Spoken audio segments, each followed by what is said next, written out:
What's going on, everybody? You might have wondered at some point, what is the connection between statistics and science?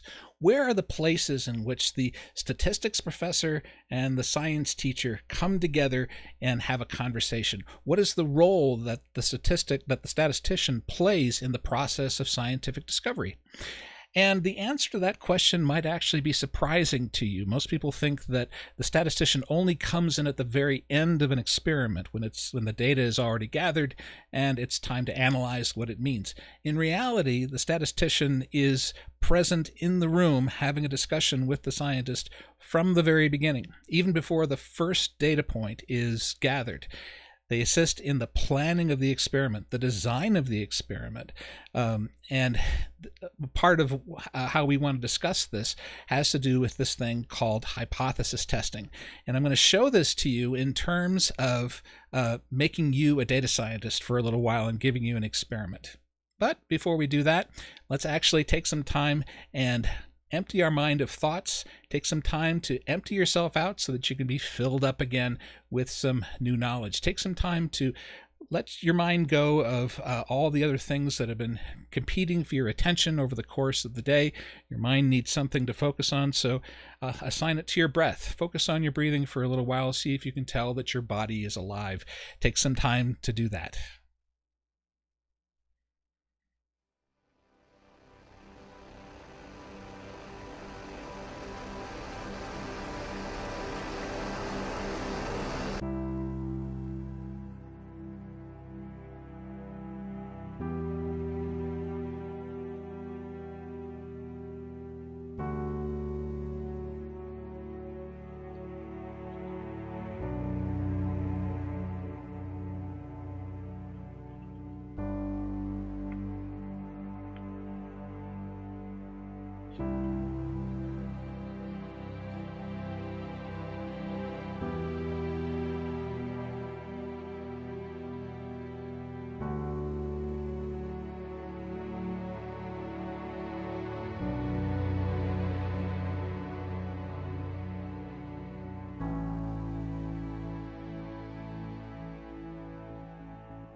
Well, as promised, I'm going to make you a data scientist for a little while. You're given a very specific problem here, and the problem that you're here to solve is that you're working for an online news organization.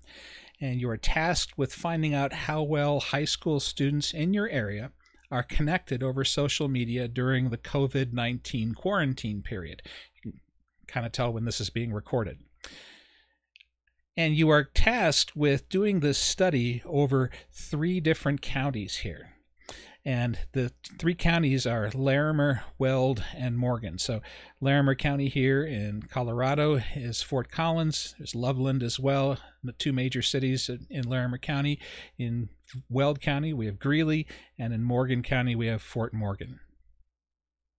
And the way in which we're measuring how well connected students are is by taking a look at how many Instagram followers each student has. So by taking a look at each one of the students and asking them how many Instagram followers each person has, that's a way of measuring how well connected they are. And of course, we could spend a lot of time debating over whether or not that is a definition, an indication that is helpful, accurate, appropriate, healthy. Those kinds of things would be good discussions as well. But nevertheless, this is the metric that we're using. This is the yardstick that we're using in order to try and measure this as best we can. And so the first thing that you do in order to try and understand this is you contact Instagram headquarters. This is what the headquarters actually looks like. It's in Menlo Park, California, for follower information. I've found out since the creation of this that on Instagram it's followers, it's like on Facebook it's friends, and on YouTube it's subscribers and stuff like this. On Instagram it's followers. So you contact Instagram headquarters for some follower information, not for specific users, but to just get a distribution of what the common numbers of followers each user has. And they inform you that among all their users, the number of followers each user has is normally distributed. So it's a bell curve, and it has a mean of 200 followers and a standard deviation of 30 followers. Okay, so it's a distribution that looks like this, with a mean at 200, standard deviation of 30. And so these are 2 statistics that we already know here. Mu, which is the population mean, is 200, and the population standard deviation is 30. Okay. And as a data scientist, what you're doing is you're trying to see whether or not Larimer County, Weld County, Morgan County, you're kind of doing 3 different separate studies, has an average number of followers on Instagram that closely matches what the national average is. And to the degree to which that mean, that average, might be very different than the national average, then that might give us an indication as to whether or not the students are well connected or not as well connected. Okay, so we run this, and you do a random sample of 9 Instagram using high school students. So it's really just 9. This is a very quick experiment here. From each of the 3 counties, so that's a total of 27 students that you talk to. And you ask each of them how many followers they have on Instagram. And so the averages for each one of these counties are shown below. Of course, N, our sample size for each one of these, is 9. And we have 3 different averages here. A couple of them are above the average, 210, 220. One of them is below the average for Morgan County here. But the question is just how far above the average is that? You know, if you take a look at Larimer County's average here of 210, by the way, I just made these numbers up just for this particular example here. None of this is true. If we take a look at Larimer County's average here, that puts it at about here on the distribution. So you can see that that's nothing unusual whatsoever. If you take a look at Weld County, that's 220. That puts it about here. Again, nothing unusual. In Morgan County's, well, it's low, but it's still within the realm of possibility. But keep in mind, this is individuals. So yeah, this is not that unusual for individuals, but we're dealing here with averages of a sample that is 9 persons large. And when that happens, if you recall, when that happens, the larger the sample size, then the tighter that distribution gets, the smaller the standard deviation gets. The mean stays the same, but the standard deviation gets smaller and smaller and smaller the larger that sample size gets. And so we really shouldn't be working with this distribution here. We should be working with one that is tighter, that allows us to deal with not individuals, but samples of 9. And what we get is one that looks like this now. So its standard deviation is significantly smaller. It's actually 3 times smaller. The square root of 9 is 3, and so it's a third as big as it was before. And you can see now, well, okay, this Morgan County's average here is kind of off the beaten path a little bit, and so is Weld County's, not so much Larimer County's here. But you can see here that even if the average is in Weld County is in fact 200, it's still possible to get a sample of 9 with an average of 175. It doesn't happen very often, but it still happens. So, and it's still possible that if you have a population of 200 and a sample of 9, that it's not a population mean of 200 and a sample size of 9, it's still possible to get an average among those samples that's this high. It doesn't happen as often. It's far more common to have something in this area, but it still happens. And so how do we analyze this in a way that allows for us to make a decision on whether or not this is truly indicative that something unusual is happening in Weld County, Larimer County, or Morgan County? How do we make that leap, make that decision from all the fuzziness of statistics to making some hard and fast decisions? Okay, there is something unusually different here that we should report to the public or publish in a journal or place on a website or something like that. So we have to be able to make those kinds of decisions in order to do statistics in the real world. And so what that looks like is we start to do things like this. We create a hypothesis. So you can see here what I'm talking about, that the statistician really participates in the discussion with the scientist really from day one. And this is how this works here.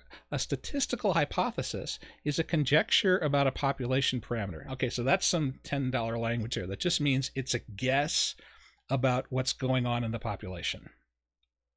Okay, so we're making a guess about the average number of Instagram followers that exist in, say, Weld County. All right. And in reality, we actually have 2 different hypotheses that we always do in statistics here. The first one's always called the null hypothesis. And the null hypothesis is the boring hypothesis. So it's called null for a reason here. It's a statistical hypothesis that states that there's no difference between a parameter and a specific value. In other words, there's nothing unusual going on here. What you're seeing here is just any differences, any unusual things are just random variation. And in this case, the mean for Weld County or Morgan County or Larimer County is still the same as the national average. And any differences that we're seeing in the sample is just normal random variation. That's the first hypothesis. It's the null hypothesis. It's the one that we want to disprove, not really disprove, say is highly unlikely in order to come to some form of scientific discovery here. That's the null hypothesis. The alternative hypothesis is the one that says something weird is happening here, that what we're seeing departs significantly from national averages or from known behavior. So the alternative hypothesis in this case is that the population mean is different than 200 for Weld, for Larimer County, for Morgan County. That what we're finding here is that what's going on behind the scenes here is that there really is a difference in the population mean for this county that's different from the national average. And we're trying to discern that based on just 9 samples.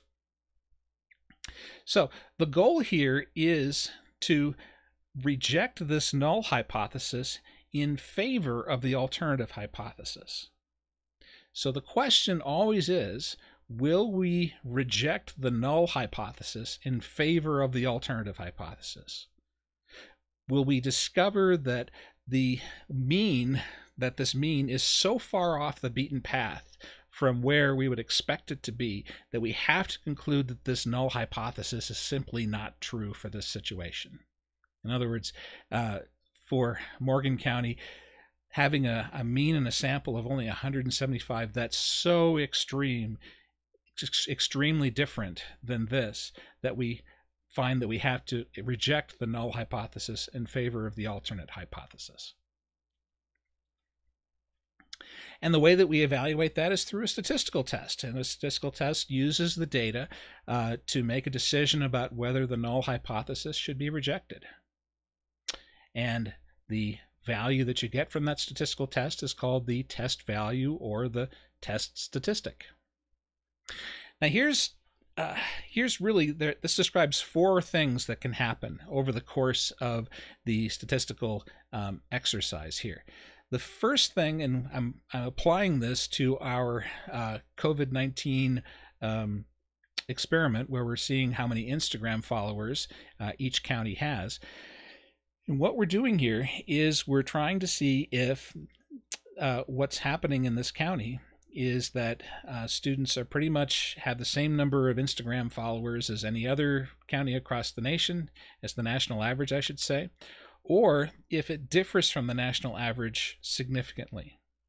Now, if we conclude that the county has an average number of Instagram followers that's very different from the national average, and we report that, and it's also true that that's real, that that's actually correct, well, we've made a correct discovery there, haven't we? If what we've reported is that what's happening is unusual, and that's true, then that's a correct finding. It's also a correct finding if we come to the conclusion, or at least fail to detect anything that would suggest otherwise, that this county's departure doesn't really have a strong departure from the average, and as it turns out, that's also true. So that's also a correct finding. The places where we have problems are these places that are in red on this diagram here. The first one is what's called a type 1 error.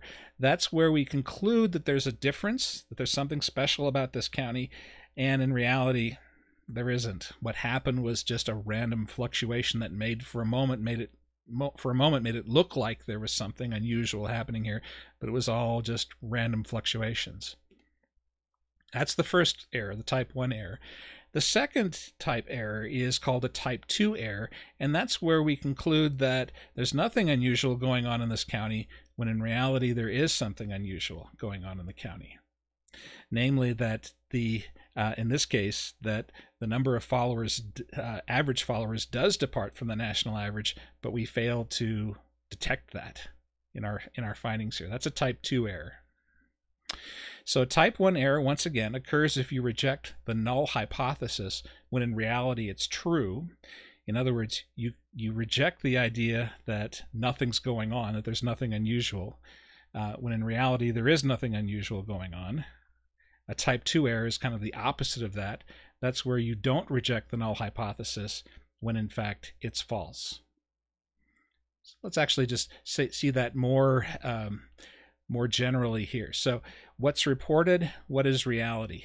Either the null hypothesis is true or it's not.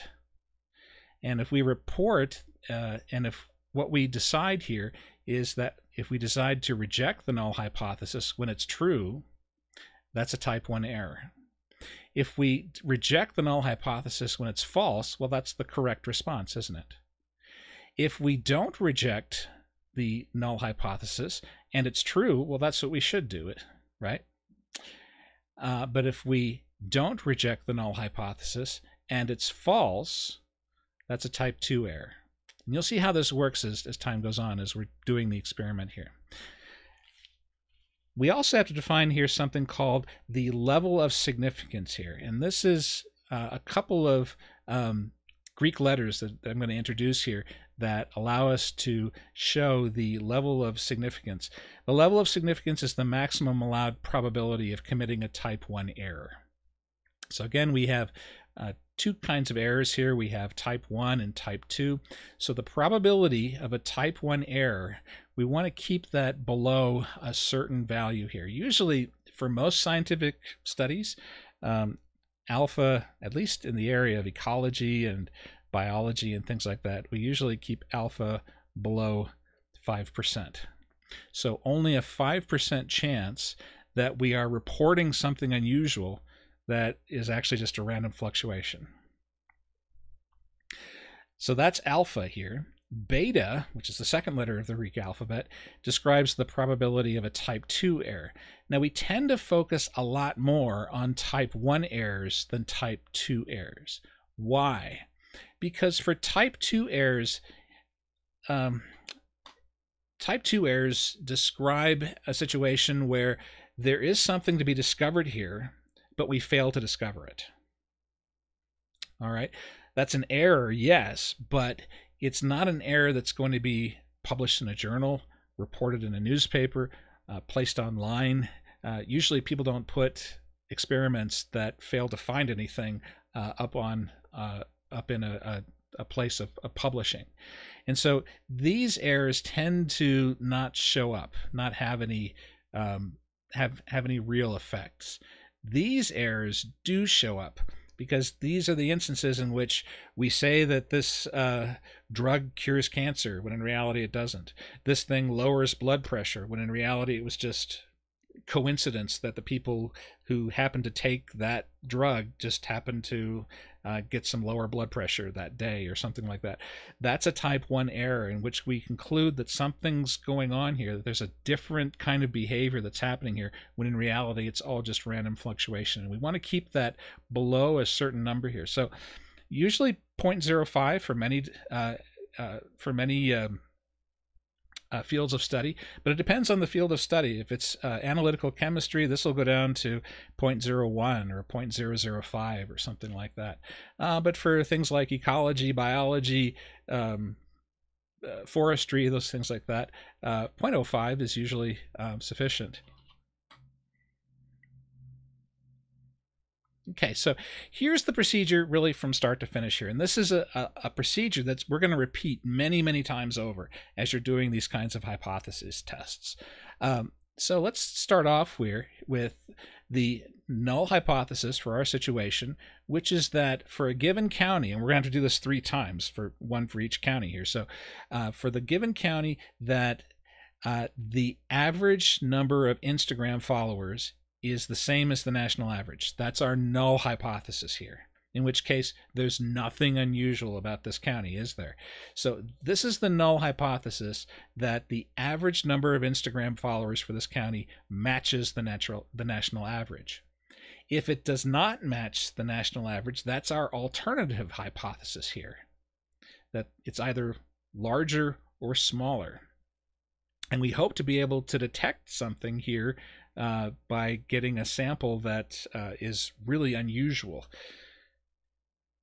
So how do we evaluate this? Since we know from Instagram headquarters that this is normally distributed, we're going to use a z-statistic as our test statistic. So we're going to take each one of our sample means, we're going to compare it with the population mean here, and we're going to see, and we're going to divide that by the standard error of the mean, which, if you recall, is just that. Same thing. All right, and we're going to get a z-statistic from that. We have to, and the level of significance that we're using here is 0.05. And so we're going to have some what are called critical values here. And the way to explain this, I want to show up here on this graph up here. We're going to have a couple of cutoffs here. And what determines the location of these cutoffs is, in much the same way, what determines the location of these cutoffs for a confidence interval. Here, the level of significance alpha is 0.05, so that means we want 95% of the area between these two cutoff values, is to be between these two cutoff values. So that's 1 minus alpha in between each one of these cutoff areas here. So that means that over here, we're going to have alpha over 2, 1/2 of alpha over here, 2. We're going to have alpha over 2 over here as well. And these are the places in which we will make the decision to reject this null hypothesis. If we get something that is this extreme in our z values, we're going to reject the null hypothesis. And so another word for these things is actually, they're called critical values. You can see what they are here. And outside of those critical values, we have the rejection region or the critical region. And inside we have the non-critical or non-rejection region. So let's do this for each one of these counties here. Let's start with Larimer County, in which the average, the sample mean that we got was 210, and if we subtract off 200 from that and divide that by the standard error of the mean, remember the standard deviation here divided by the square root of n, and so that's 30 divided by the square root of 9, which is 30 divided by 3, which is 10. So there we are. So it's going to be 10 for each one of our investigations here. This is 10 on top, isn't it? So 10 divided by 10 is just 1. So our z value for Larimer County is just 1. So that puts us on this standard normal distribution here. It puts us about here, doesn't it? Well, that's not really off the beaten path, is it, from the normal distribution? Certainly not in the critical or rejection region. And so here's the language that we use. Our z value is in neither of the two tails, so we fail to reject the null hypothesis. It's important language there. It's not that we're saying that either one of these is true. We fail to reject the null hypothesis. So remember that language here. Let's move on to Weld County, in which case the sample mean was 220. If we subtract off 200, divide that by that 10, that same 10 there, we get 2 this time. Well, that puts us just over the line. This is 1.96. That puts us just over the line, like right over here, doesn't it? We are, in fact, in the rejection region over here, and so our z value is larger than this value here of 1.96, to the left of which 97.5% of the area exists. And so our decision here is that we reject the null hypothesis for Weld County. Let's take a look at Morgan County now. In this case, we have a value that's a little lower than the population mean here. So 175 minus 200 is 25, negative 25 actually. We divide that by 10, that's negative 2.5. Oh boy, we are also in the other critical or rejection region over here. Again, we are outside the non-rejection region. We're in this rejection region over here.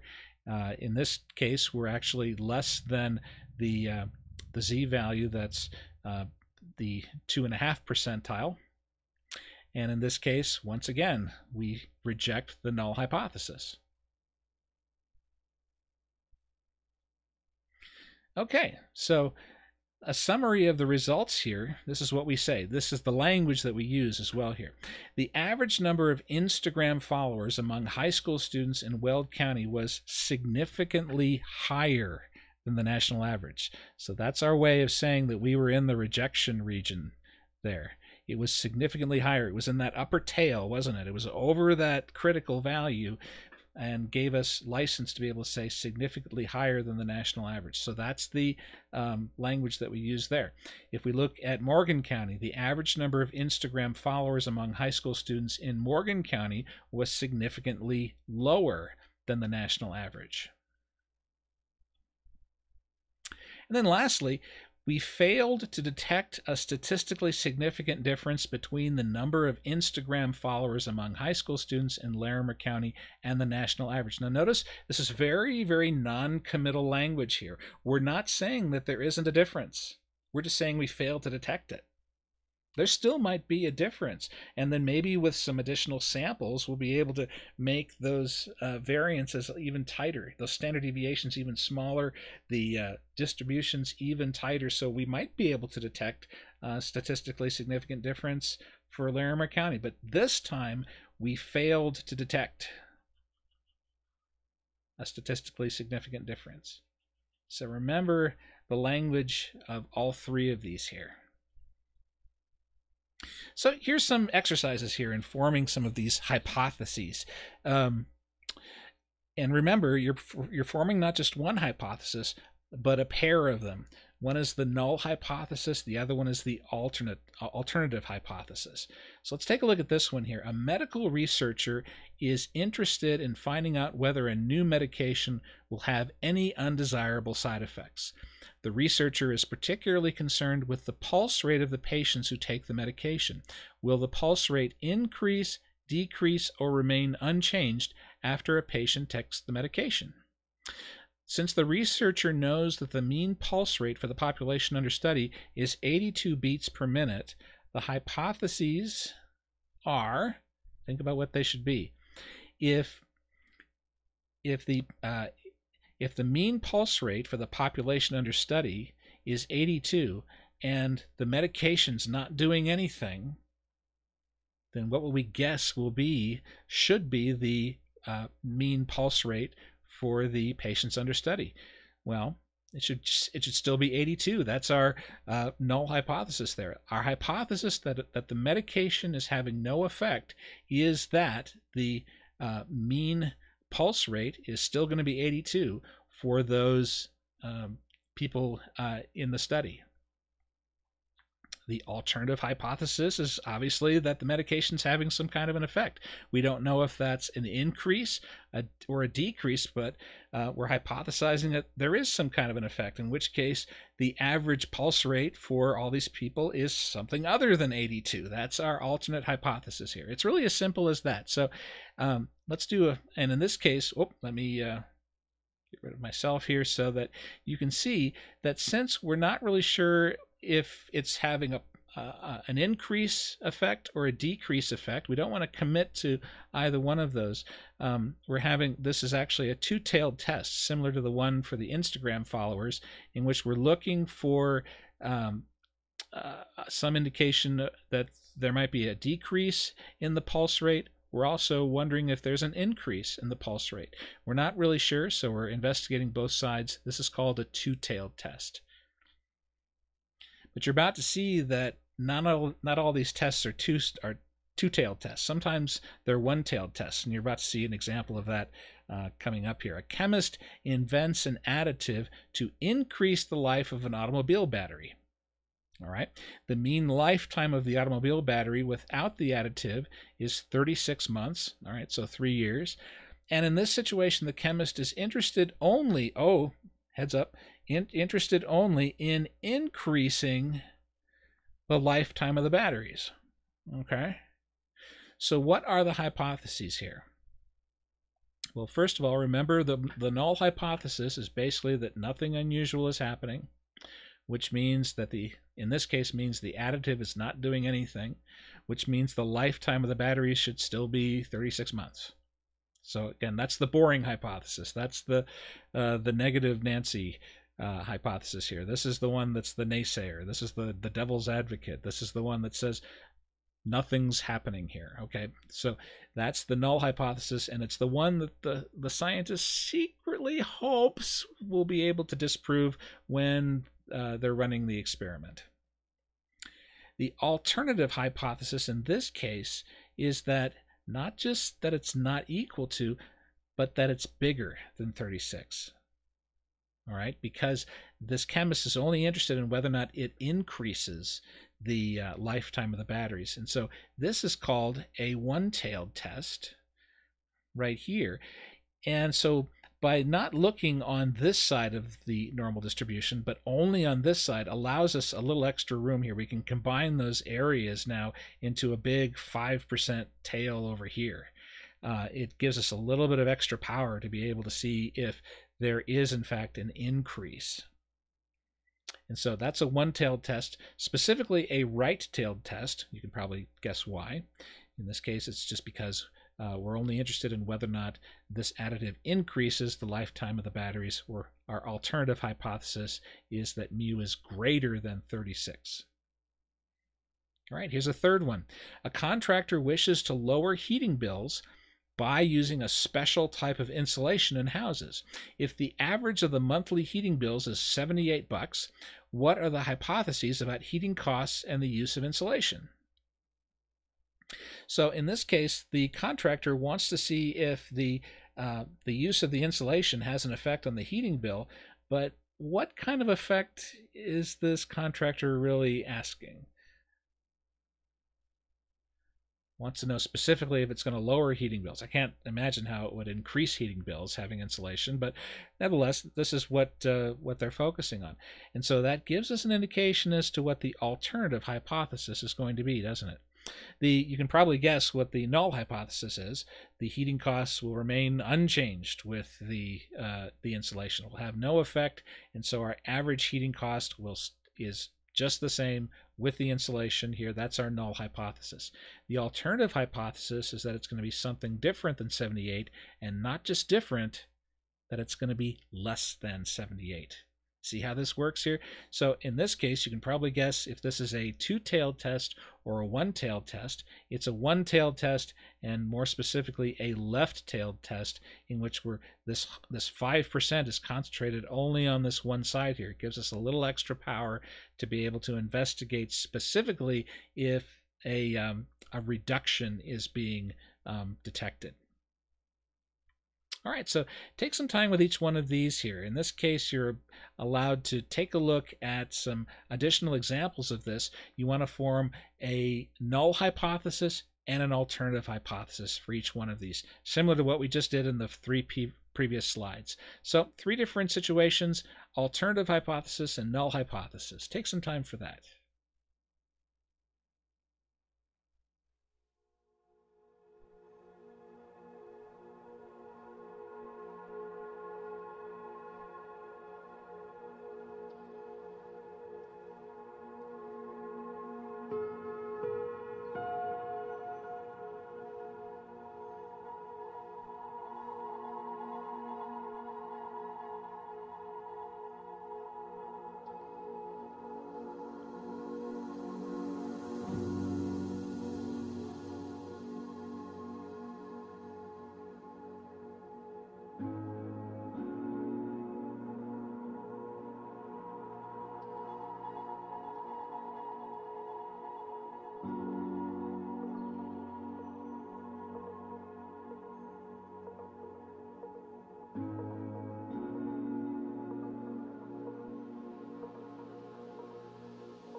Welcome back. Well, this certainly showed you some examples in which you really need to infer from the text what the nature of the alternative hypothesis is here.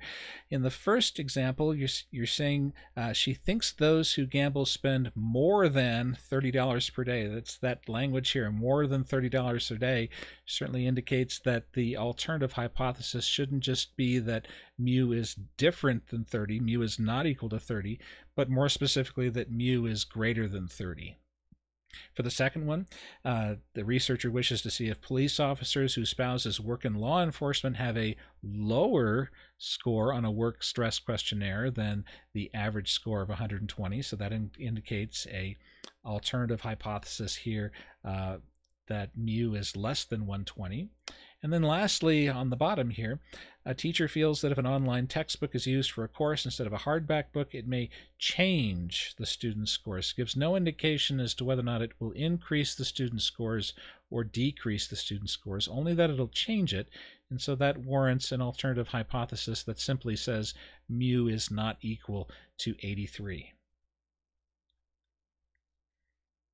All right, I think I wanted to give you also a kind of analogy here between the null hypothesis and the alternative hypothesis, and also this chart here that I showed you before, which showed the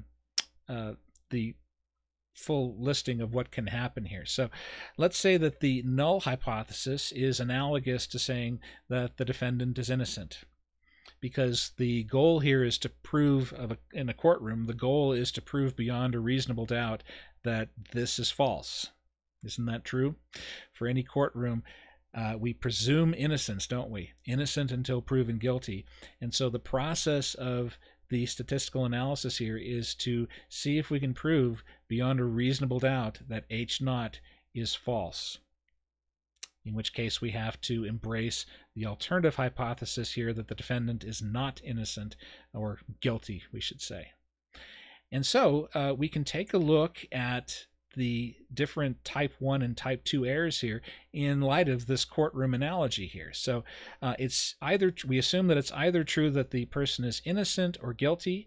The null hypothesis is true if they're innocent. If the null hypothesis is false, then that means they're guilty. And so we take a look here in the process of the jury is going to come to some discrete decision one way or the other.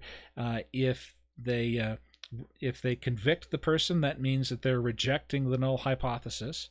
Remember, the null hypothesis is that the defendant is innocent. If they're convicting this person, then they're rejecting that null hypothesis. And if the person is guilty, then that's an appropriate rejection, isn't it? So if they convict the person and they're guilty, that's the correct answer. That's what we're hoping for. If the person is innocent and the null hypothesis is not rejected, so the person is acquitted, that's also a good outcome, isn't it? That's an appropriate outcome. The person is acquitted and they're innocent. A type 1 error is analogous to an instance where the person is convicted, but they're innocent. The null hypothesis is true, and yet it is rejected. That's a type 1 error. A type 2 error is where the person is guilty, but they're acquitted. So this is an instance in which the null hypothesis is false, that there is something weird going on here, but we fail to detect it statistically. That's our type 2 error. So I hope that this is an insightful way of giving you another perspective on these null hypotheses and these type 1 and type 2 errors, null hypotheses and alternative hypotheses, as well as the errors that go along with them. We have different test types here. We talked about this, the two-tailed test and the left-tailed test and the right-tailed test. These are both considered one-tailed tests. And for example here, if alpha, our probability for a type 1 error here, is 0.1, so 10%, that means that there's got to be 5% in each one of these tails here. And so our cutoff point here is at 5%, and our cutoff point here is at this is 90 plus 5%, or 95%. So these are the cutoff values here for the z-distribution when alpha is equal to 1, and we're doing a two-tailed test. When it's a one-tailed test, then this entire 10% is down here on the left-hand side, and so we're looking to see if the z value is less than the z sub 0.1. In other words, 10% of the area would be to the left of this critical value here. And conversely, if this is a right-tailed test, then all of the 10% is in this section here. So we're looking for the z value that has 90% of the area to its left. If alpha is equal to 5%, as it quite often is, that means that these cutoff values here for a two-tailed test are similar to the ones for a 95% confidence interval here. 2.5% on this side, 97.5% on this other cutoff value here. Remember, that's plus or minus 1.96. So those are the critical values that we use there. If it's a left-tailed test, a one-tailed test, then all of the 5% is sitting here. And so it's this cutoff point here is wherever the z distribution has 5% of the area to its left. And if it's a right-tailed test, then it's wherever the z distribution has 95% of the area to its left. Sometimes alpha can be as low as 0.01, in which case these cutoff points here are at the points where the z distribution has 0.5% of the area to its left, or 99.5% of its area to its left. Same thing here. For a left-tailed test, all of the 1% is sitting here on this part of the curve, and so the cutoff value will be such that 1%, a full 1% of the area is to the left. Or if it's a right-tailed test, it's the place where 100 minus 1% of the area is to the left, or 99%. And so the general formula here is that for a two-tailed test, we either look for our z value, our test statistic, being less than the z value that has alpha divided by 2% of the area to its left. So that's the pattern here. If you notice that for alpha being 0.1, that's 10% of the area in these two tails here, and so 5% of the area must be here, so that's half of alpha being to the left of this first cutoff critical point here. Or it's greater than this side here, and this has 1 minus alpha over 2 area to its left. And then for a left-tailed test or a right-tailed test, we're looking for the value of z that is less than, we're looking for the cutoff value that has this full percentage here, be it 10%, 5%, or 1% to its left, or 100 minus this, 1 minus this, 1 minus this, or 1 minus this. So not 0.9, 0.95, or 0.99, that percent of the area to its left, leaving behind just alpha on this right tail here. So that's the pattern here for these two one-tailed tests. Okay, so to summarize all of this stuff here, what have we been going through? This is some pretty foundational stuff, and this stuff is going to get reinforced pretty consistently over the next few sections here. We're going to be doing an awful lot of hypothesis testing here. So it's probably best for us to review what the steps are of hypothesis testing. These are things that are going to be reviewed over and over again. We're going to be going through this same procedure repeatedly. So the procedure for hypothesis testing: first, state the hypothesis and identify the claims. So that really should be hypotheses, because there's two of them. Remember, there's the null hypothesis and the alternative hypothesis. The second thing is determine a test statistic. Is this going to be a z distribution, a t distribution, whatever? And also a level of significance. What's the value of alpha going to be? Number 3, find the critical values. Where is it? Where are those cutoff points? Is this going to be a two-tailed test or a one-tailed test? So where are the cutoff values going to be? compute the test value. So in other words, that's what we did for Weld County, Larimer County, and Morgan County. We found those test values, didn't we? We found out the Z values and where they fit on that curve and whether or not they were past the critical values or not so much past the critical values. Make the decision to reject or not reject the null hypothesis. And then lastly, summarize the results. So interpret that for the non-statistical audience so that they can understand what it is that you found. So this is a good summary of really a framework of inquiry that you'll be doing repeatedly over the next couple of weeks or so. It's also the kind of framework that scientists, statisticians do repeatedly in the field as a part of scientific inquiry and scientific publishing. So very, very good stuff, and I'll see you in class.